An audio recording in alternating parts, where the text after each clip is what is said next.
Hello everyone. आज का video हम लोग बाकी वीडियोस से बहुत अलग बनाने वाले हैं। आज मैं किसी एक पर्टिकुलर प्रोडक्ट के बारे में बात नहीं करूंगा, बल्कि एक ब्रॉड पर्सपेक्टिव में कुछ चीज़ें आपको समझाऊंगा। देखिए दोस्तों, इंटीरियर डेकोर करते वक्त हम लोग सब कुछ ना कुछ गलतियां करते हैं, बट इन गलतियों को खुद से करें, इनका खामियाजा भुगतें, कॉस्टिंग उठाएं और फिर सीखें, ये वाइज तो नहीं। इसलिए मैं कुछ पॉइंट्स आपके साथ शेयर करने वाला हूं जिनको ध्यान में रखकर आप वो इंटीरियर की मिस्टेक्स अवॉइड कर सकते हैं। तो चलिए शुरू करते हैं।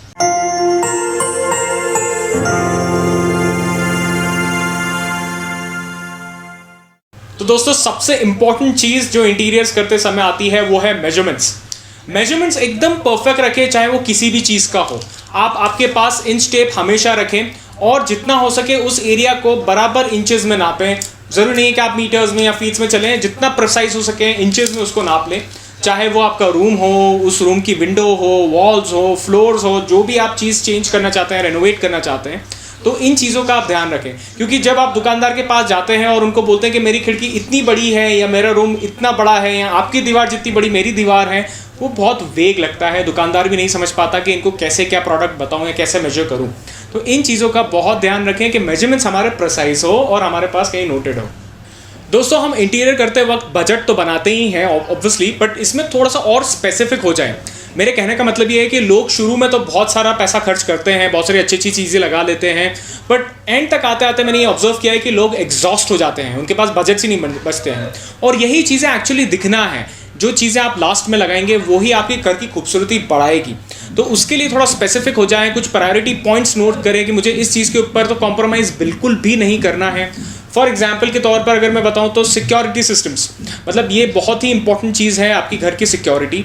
उसमें आप जो भी सिस्टम्स, फायर अलार्म्स, कैमराज वगैरह जो भी आप खर्च करना चाहते हैं, तो प्लीज़ उसके लिए एक अलग ही बजट रखें और उसमें कॉम्प्रोमाइज़ ना करें।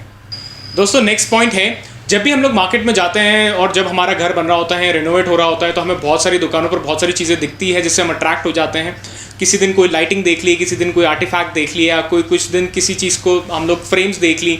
तो कुछ भी इम्प्रॉम्प्टू ना खरीद लें, कोई भी शो पीस इम्प्रॉम्प्टू ना ले लें। उसको बराबर से प्लान करें, देखें कि ये कहाँ मेरे घर में बराबर से बैठता है या अच्छा लगेगा। कोई भी चीज़ उठा के कहीं पे भी रख देंगे तो वो थोड़ा आउट ऑफ द मेजर लगेगा। इस चीज़ का थोड़ा ध्यान रखें। दोस्तों, एक इंपॉर्टेंट पॉइंट जिसका आपको ख्याल रखना है वो है कि घर रेनोवेट करते टाइम या नया बनाते टाइम आप एक्सपोज केबल्स, बहुत बार क्या होता है कि हम पूरी प्लानिंग कर लेते हैं, सारी लाइट्स वगैरह सब कुछ बराबर डल गया और उसके बाद एकदम से याद आता है कि अरे ये तो छूट गया था, मैंने घर में इंटरनेट की लाइन तो डाली नहीं है या मैंने टेलीफोन की लाइन तो डाली नहीं है।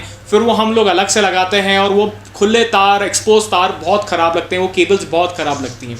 तो पहले तो रिकमेंडेशन यही है कि आप पहले से प्लान करके रखें, और इन केस अगर मिस हो जाती है तो प्लीज़ कहीं पे भी केसिंग का इस्तेमाल करके उसको ढकने की बिल्कुल भी आप ना करें। वो उससे अच्छा आजकल बहुत ही खूबसूरत स्कर्टिंग्स आ गई हैं जो कि दीवार में से पास हो जाएगी। वो लगेगा ऐसे ही कि वो स्कर्टिंग्स है, बट वो स्कर्टिंग्स के अंदर आप इन तारों को कंसील कर सकते हैं। तो प्लीज़ उस चीज़ का ध्यान रखें। दोस्तों, अगला पॉइंट है लाइटिंग। लाइट्स आपका घर का गेम बना सकती है या बिगाड़ सकती है, ये आप नोट कर लीजिए। देखिए, लाइट्स एक बहुत ही इंपॉर्टेंट फैक्टर है। आप किस तरह की लाइट्स प्लान करते हैं आपके रूम में, आपके लिविंग रूम में, वो आपके ऊपर डिपेंड करता है। काफ़ी बार होता है कि लोग बिल्कुल ही बहुत सारी लाइट्स प्लान कर लेते हैं, एकदम झकमक कर देते हैं पूरे रूम को। तो आप घर बना रहे हैं, आप शोरूम नहीं बना रहे हैं, तो प्लीज़ स्पेसिफाई करिए कि आप ऑफिस के लिए लाइट्स ले रहे हैं या आप घर के लिए ले रहे हैं। अगर आप शोरूम के लिए लाइट ले रहे हैं तो ऑब्वियसली बहुत ज़्यादा एल्यूमिनेशन रखेंगे उसमें। घर में लाइट अकॉर्डिंगली प्लान करें, बहुत ज़्यादा लाइट्स ना दें, और किस तरह की लाइट देनी है वो भी देखिए। आपको कहाँ पे सॉफ्ट लाइट्स देनी है, कहाँ पे आपको ब्राइट लाइट्स देनी है, फोकस लाइट्स देनी है। कोई पेंटिंग है तो उसके ऊपर फोकस दे सकते हैं। आपके आपके बेड के आसपास अगर टेबल है तो उसके ऊपर आप लैम्प यूज़ कर सकते हैं, बेड साइड लैम्प्स जिनको बोलते हैं। तो इन चीज़ों का आप ध्यान रखेंगे तो डेकोर में खूबसूरती भी आएगी, और ऐसा नहीं होगा कि हाँ घर में बहुत ज़्यादा अंधेरा है, रूम में बहुत ज़्यादा अंधेरा है। प्रॉपरली एलिमिनेटेड रखिए, बहुत ज़्यादा ब्राइट भी ना करें, बहुत ज़्यादा डिम भी ना करें। नेक्स्ट पॉइंट है दोस्तों, पेंट। जब भी हम हमारे घर में पेंट करवाएं तो प्लीज़ वो सिर्फ स्ट्रिप में देख के पसंद ना कर लें कि मुझे ये फलाना 602 कलर नंबर पसंद है and thus I want to get it done. Please avoid करें। एक हाथ अगर पॉसिबल हो तो सैम्पल बोलिए पेंटर को कि सैम्पल कोट करके आपको बता दें, चाहे एक हाथ, दो हाथ, जो भी उसको लगाना पड़े वो देख लीजिए, उसका सैम्पल देख लीजिए और उसके बाद उसको तय करें कि मुझे यही पेंट करवाना है। It will save you cost, it will save you a lot of efforts. अगला जो पॉइंट आपको ध्यान रखने की ज़रूरत है वो है सिलेक्शंस कब करें। तो दोस्तों, चाहे वो आप फर्नीचर सेलेक्ट कर रहे हो, पेंट सेलेक्ट कर रहे हो या फिर आप अपहोल्स्ट्री सेलेक्ट कर रहे हो, तो प्लीज़ अवॉइड करें कि आप रात को सिलेक्शन करने के लिए कहीं जा रहे हैं। डे टाइम में, दिन की लाइट में देखें कि वो कैसे इफेक्ट, क्या कलर आता है, ओरिजिनल कलर उसको आपको डे टाइम में ज़्यादा क्लियर समझ में आएगा। वैसे आजकल शोरूम्स में बहुत सारे अच्छे लाइटिंग्स वगैरह सब कुछ अवेलेबल है, but still I would say कि आप डे टाइम में सिलेक्शन करना प्रेफर करें।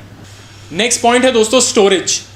स्टोरेज एक ऐसी चीज़ है कि जहाँ जिसको जितनी स्टोरेज दे दी जाए शायद उसको उसके बाद कम ही पड़ेगी। तो स्टोरेज का हमें ध्यान रखना इसलिए ज़रूरी है क्योंकि एक लिमिटेड रिसोर्स है, स्केर्स रिसोर्स है, कभी ना कभी ख़त्म हो ही जाना है। तो आप घर में मिनिमलिज्म रखना भी ज़रूरी है क्योंकि हर जगह पे सब कुछ भर देंगे तो एकदम भरा भरा घर हो जाएगा। ज़्यादा बखेरे भी नहीं रख सकते हैं आप। तो जो चीज़ काम की नहीं है उसको प्लीज़ अपने दिल से अलग करें और उसको बाहर कर दें घर के, क्योंकि स्टोरेज आपके पास लिमिटेड है। स्टोरेज स्पेसेस भी आपको बहुत ही खूबसूरती से डिज़ाइन करनी है और उसके अंदर ही आपको सब कुछ मैनेज करना है। नेक्स्ट पॉइंट जिसका हमें बहुत ध्यान रखना है वो है आर्टिफैक्ट्स और उनका प्लेसमेंट। तो दोस्तों आर्टिफैक्ट्स आप जैसे मार्केट में जाते हैं तो आप प्रोपोर्शन के हिसाब से खरीदें। कोई चीज़ बहुत ज़्यादा छोटी ना ले लें, कोई चीज़ बहुत ज़्यादा बड़ी भी ना ले लें कि वो आ ही नहीं रही है हमारे स्पेस में, और एकदम छोटी ना ले लें कि वो दिख ही नहीं रही है बराबर से। तो उसको उसका मेजरमेंट्स, उसका प्रोपोर्शन भी देखें और उसके साथ साथ ये भी देखें कि मैं अगर कोई आर्ट पीस अगर मैं मेरे दीवार पर लगा रहा हूँ या कोई आर्टिफैक्ट दीवार के पर लगा रहा हूँ तो उसको मैं आई लेवल बराबर रखूँ। बहुत ज़्यादा ऊपर भी ना लगा दूँ और बहुत ज़्यादा नीचे भी ना लगा दूँ। It should be in proportion with the I level. जहाँ बैठे हैं या जहाँ आप खड़े हैं उसकी प्रोपोर्शन में प्लीज़ उसको लगाएं। उससे घर का जो डेकोर है वो अपने आप में सुंदर हो जाता है। अब चलते हैं मेरे फेवरेट पॉइंट की तरफ, वो है फर्निशिंग्स। तो दोस्तों यहाँ हम लोग ज़्यादातर लोग गलतियाँ कर ही जाते हैं कहीं ना कहीं। जैसे कि अगर मैं बोलूँ कि अगर छोटा रूम है, छोटा स्पेस है, तो उसमें हम लोग कभी कभी डार्क अपहोल्स्ट्री चूज़ कर लेते हैं, डार्क फर्निशिंग्स चूज़ कर लेते हैं। वो अवॉइड करें। ज़्यादा प्रिंटेड, ज़्यादा भरी हुई डिज़ाइंस अवॉइड करें। गॉडी डिज़ाइंस अवॉइड कर सकते हैं। कोई बड़े अगर रूम्स है तो आपके पास चॉइसेस ज़्यादा है। इसके अलावा कर्टन्स की अगर मैं बात करूं तो कर्टन्स में बहुत सारे लोग गलती ये करते हैं कि छोटे कर्टन्स लगा लेते हैं। अगर मेरी विंडो भी छोटी है तो वो कर्टन भी छोटे लगा लेंगे। Please don't do this. Make curtains look tall. उनको एक स्पेस दीजिए, प्रॉपर दीजिए, क्योंकि कर्टन से आपकी घर की जीनत और बढ़ जाती है। इसमें क्या होगा कि आप जितना लंबा कर्टन लगाएंगे उतना बेहतर है, जो भी आपकी विंडो की साइज़ है। फॉर एग्जांपल अगर आपकी जो विंडो है वहाँ से अगर आप सीलिंग से कर्टन लेंगे तो बहुत अच्छी बात है, क्योंकि आजकल ज़माना ही है कि हम सीलिंग से कर्टन्स ले रहे हैं। बट इफ़ नॉट पॉसिबल तो आप जो भी रॉड या जो भी ट्रैक लगा रहे हैं वो विंडो से 6 इंचेस ऊपर लगाइए और वहाँ से आप कर्टन्स लीजिए। एक और मिस्टेक जो लोग करते हैं कि वो रॉड या ट्रैक भी छोटा लगा लेते हैं, मतलब एकदम विंडो की साइज़ का ही लगा देते हैं, एग्जैक्ट विंडो साइज़ का। Please avoid that. थोड़ा सा बढ़ता हुआ लीजिए, 2-2, 3-3 इंच दोनों तरफ थोड़ा बढ़ता हुआ लीजिए, ताकि आपकी विंडो थोड़ी सी चौड़ी हो जाए और प्रॉपर स्पेसेस कवर हो जाए, लाइट एकदम डायरेक्ट अंदर आने की जगह खत्म हो जाए। अगले पॉइंट की तरफ पढ़ते हैं, और ये मैंने बार बार ऑब्जर्व किया है, वो है रग्स कारपेट के ऊपर। देखिए दोस्तों, बहुत सारे लोग ऐसा कर लेते हैं कि हम एक रग ले आते हैं जो भी हमें पसंद होता है और उसको नीचे टेबल के नीचे डाल देते हैं, इररिस्पेक्टिव उसका साइज क्या है। प्लीज प्लीज प्लीज इस मिस्टेक को अवॉइड करें। जैसा कि मैंने कहा कि सारी चीजों को मेजर करें। आप देखें कि आपने जहाँ पे प्लेसमेंट करना है कारपेट का, तो वहां पे आप नाप लें कि आपका सोफा जहां रखा है उसकी लेंथ कितनी है, विड्थ कितनी है, और उसके अकॉर्डिंग आप रग कारपेट लाइए प्लीज। या तो आप पूरे रूम को कवर कर लीजिए, या फिर सबसे अच्छा तरीका ये है कि एटलीस्ट सोफे का एक पाया, एक लेग उसके ऊपर रहे। पूरी सेंटर पीस तो ऑब्वियसली उसके ऊपर रहे, बट आपकी जो भी फर्नीचर्स है उसके आसपास में, चाहे चेयर है चाहे सोफा है, तो उसका एक आगे का पाया उसके ऊपर रहे एंड उसको प्रॉपरली वो एरिया को कवर करे जहाँ पे भी आपका सीटिंग है, चाहे वो एल सीटर सोफा है, आपका यू है, या आपका सिर्फ एक तरफ का 3 सीटर सोफा है, तो एटलीस्ट उसका 2 पाए उसके ऊपर रहे। मेक श्योर आप ज्यादा छोटा कारपेट ना ले लें, और ज्यादा जैसे बोलते हैं कि आप ये भी तय करें कि आपको किस तरह का कारपेट लेना है। कारपेट के ऊपर मैं एक अलग से पूरी वीडियो बनाने वाला हूँ, जो कि जल्द आप लोग तक लेकर आऊंगा। नेक्स्ट पॉइंट है दोस्तों उन छोटी स्मॉलर आइटम्स के ऊपर जिनसे हमारा दिल बहुत अच्छा बहल जाता है और उसके बिना हमारा डेकोर कहीं ना कहीं इनकम्प्लीट है, और वो है जैसे प्लांट्स हो गया। तो प्लांट्स बहुत इंपॉर्टेंट है, हमारे घर में प्लांटेशन होना ही चाहिए, ऑफिस में प्लांटेशन होना चाहिए, बट प्लीज़ ये देखिए कि वो प्लांट्स आप किस तरह के ले रहे हैं। ज़्यादा बड़ा प्लांट तो नहीं है या ज़्यादा छोटा प्लांट नहीं है, मेरी टेबल पे रखना है मुझे, मेरे कहीं रूम में रखना है या उसको बालकनी में रखना है, उसमें कितनी लाइट की ज़रूरत है, कितना मुझे उसको पानी देना है या कितना उसको मेंटेन करना है, उसके अकॉर्डिंग प्लान करें। Similar thing is with fish pot. तो फिश पॉट अगर आप ले रहे हैं तो उसका मेंटेनेंस पॉइंट देख लें, आपको कितना बड़ा चाहिए, आप कितना बड़ा मेंटेन कर सकते हैं, आपको उसको कहाँ रखना है, एक्सेट्रा एक्सेट्रा। ये चीज़ों का आप ध्यान रखेंगे तो ये आपको आपके एफर्ट्स को बचाएगी। नेक्स्ट इंपॉर्टेंट पॉइंट है दोस्तों डिलीवरी टाइमलाइन के बारे में। जब भी हम कुछ चीज़ खरीदने जाते हैं तो पहले ही उसे प्रायर बुक कर लेते हैं, दुकानदार को पहले ही बता देते हैं कि मुझे इस टाइम पे पर्दे चाहिए, या इस टाइम पे मुझे कापड़ चाहिए, या इस टाइम पे मुझे फलानी चीज़ चाहिए, तो दुकानदार भी उसको लेकर रख लेता है। अब ये अच्छी बात तो है, पर बहुत बार क्या होता है कि घर बनते वक्त या रेनोवेट करते वक्त हमारी टाइमलाइन थोड़े से आगे पीछे हो जाते हैं, कभी कुछ एक्सटेंड हो जाता है। तो आप पहले से उससे वो तय करके रखिए कि आप खुद उसको स्टोर करके रखेंगे या फिर वो वेंडर अपने गोडाउन में रखेगा उसको, और फिर जब आपको उस चीज़ की ज़रूरत हो तो बराबर से पूरा घर क्लीन करवा लें और उस चीज़ को बुलाएं, ताकि फिर उसको सिर्फ जाकर लगाना हो। अगला पॉइंट दोस्तों बहुत बहुत इंपॉर्टेंट है, और ये मैं वीडियो के लास्ट में बता रहा हूँ, वो ये है कि आप जब भी रेनोवेशन करवाएं या नया घर बनवा रहे हो, प्लीज़ हायर एक्सपर्ट्स।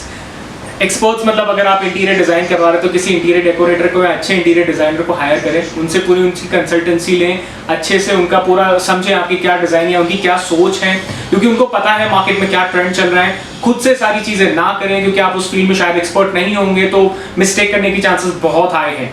सिमिलर अगर आप फॉर एग्जांपल कहीं कुछ लगवा रहे हैं और आपको लगता है ये तो मैं भी लगा लूँगा, ना करें, अवॉइड करें। हमारे यहाँ पे बहुत सारे अच्छे एक्सपर्ट लेबर्स इजीली मिल जाते हैं, तो आप उनको हायर करें और उनसे ही वो चीज़ लगवाएं। और अगर आप सपोज मान लीजिए वास्तु में मानते हैं तो प्लीज़ उसके लिए भी वास्तु कंसल्टेंट्स हायर करें और उनसे वो चीज़ करवाएं, क्योंकि हमारे घर में और ऑफिस में हम बहुत सारा समय स्पेंड करते हैं, वहाँ पे हम इंपॉर्टेंट डिसीजंस लेते हैं, तो उसको जितनी खूबसूरती से और एक्सपर्ट से तैयार करवाएंगे उतना वो लॉन्ग टर्म और अच्छा लगेगा। दोस्तों लास्ट पॉइंट मेरे दिल की बहुत नज़दीक है और ये मैं आपसे शेयर कर रहा हूँ बिकॉज मैं चाहता हूँ कि आप इसका तो बिल्कुल ख्याल रखें। वो है कि प्लीज़ डोंट कॉपी। मतलब आपका घर, आपका ऑफिस, आपकी स्पेस है, तो उसमें आपकी टेस्ट दिखना चाहिए, आपकी पर्सनालिटी दिखना चाहिए कि आप किस तरह से चीज़ों को चाहते हैं। हो सकता है आप कुछ मिनिमलिस्ट चाहते हैं, हो सकता है आप कुछ पर्टिकुलर कलर के हिसाब से आप कोई चीज़ चाहते हैं, तो उसमें आपकी पर्सनालिटी की झलक होनी चाहिए। बहुत बार हम क्या करते हैं कि हम हमारे दोस्तों को, हमारे नेबर्स को, हमारे रिलेटिव्स को कॉपी करते हैं कि इन्होंने तो ऐसी हार्डवेयर आइटम यूज़ की थी, इन्होंने तो ऐसा रोज़ गोल्ड हैंडल लगाया था, इन्होंने तो ऐसी फर्निशिंग की डिज़ाइन ली थी, इन्होंने तो ऐसे पर्दे लिए थे, मैं भी वैसे ही लूँगा। आई वुड से कि आप इंस्पिरेशन ले सकते हैं, बट प्लीज़ उनको एग्जैक्ट कॉपी ना करें, क्योंकि उनका और आपका टेस्ट अलग है, नहीं तो सेम सेम दिखने लग जाएगा, मज़ा नहीं आएगा। तो आप इस चीज़ का बहुत ख्याल रखें। आप इंस्पिरेशंस तो ऑब्वियसली कहीं से भी ले सकते हैं, इंटरनेट से, मार्केट इज़ सो ह्यूज, आप दुकानदारों से, एक्सपर्ट से, किसी से भी सलाह लेकर के कर सकते हैं। इन चीज़ों का ध्यान रखें। चलते चलते एक बोनस पॉइंट देते जा रहा हूँ दोस्तों, वो ये कि प्लीज़ प्लीज़ प्लीज़, हमारा मार्केट बहुत प्राइस सेंसिटिव है ऑलरेडी, बट घर एक ऐसी चीज़ होती है, ऑफिस एक ऐसी चीज़ होती है, जैसे मैंने कहा कि हम बहुत सारा टाइम स्पेंड करते हैं, तो हर चीज़ के लिए प्राइस सेंसिटिव ना हो। जहाँ पे आप प्राइस बचा सकते हैं तो वहाँ पे ऑब्वियसली आप कॉस्ट कट करें, बट जहाँ लग रहा है कि नहीं ये मेरे बहुत इंपॉर्टेंट है मेरे लिए, तो वहाँ पे बिल्कुल उसको खर्च करें। इस चीज़ों का आप ध्यान रखेंगे तो आई एम प्रिटी श्योर मैंने बहुत सारी चीज़ें बताई है जो कि आप अवॉइड कर सकते हैं वाइल डूइंग इंटीरियर्स। कुछ और पॉइंट जो मैंने मिस कर दिया हो तो मुझे कमेंट्स बॉक्स में नीचे ज़रूर बताएं कि मैंने क्या पॉइंट मिस कर दिया है, आप उसके बारे में और जानना चाहते हैं, या अगर कोई ऐसा पॉइंट है जो आपने इसमें से दोहराया है तो वो भी मुझे बताएं कमेंट बॉक्स में कि हाँ मैंने इसमें से ये गलती की है, मुझे अवॉइड करनी चाहिए थी। और आपको लगता है कि आपका कोई फ्रेंड या कोई रिलेटिव घर बना रहा है और उसके लिए ये वीडियो हैंडी होगी, तो प्लीज़ उसको ये शेयर करें। वीडियो पसंद आया हो तो लाइक ज़रूर करें, और अभी तक सब्सक्राइब नहीं किया है तो प्लीज़ सब्सक्राइब तो ज़रूर ही करें। Thank you so much for watching the video, and we will see you in the next one. Until then, take care.